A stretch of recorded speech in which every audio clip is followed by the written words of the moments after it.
पारो ते तो निर्मोही होके बोल दे, पारो बिहाव कर ले। ये नहीं सोचे मोर का गति हुई। तन पर के बाह में अब मन तोर माया के छाव में सेज दूसर के अब सपना तोर ए दो चित्ता जिंदगी के दुखला कत्तेक दिन जेलू में। अरे मारना है तो एक एक मार डालना। ऐसे कल्पा के काबर मारा था, ऐसे कल्पा के सपना होगे मन के बात सुवना, सपना होगे मन के बात रे सुवना, सपना होगे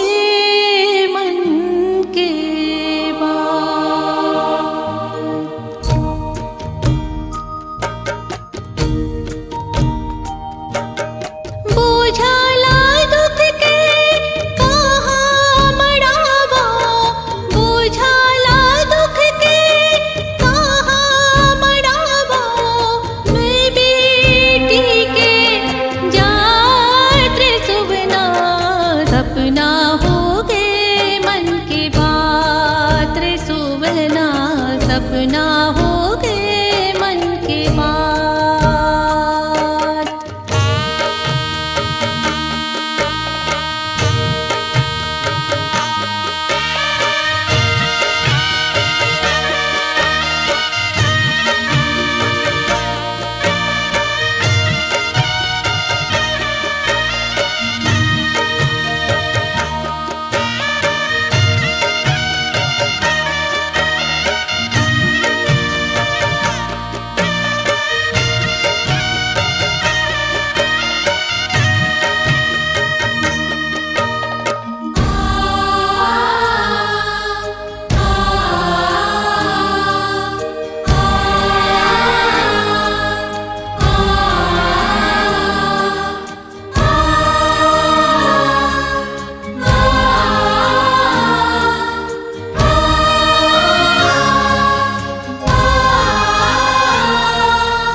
झरझर आंसू की नदिया बहाते अंतस माँ पीरा समागे,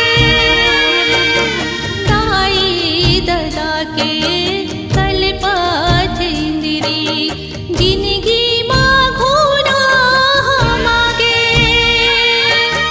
नीचट निठुर होके भेजे विधाता, नीचट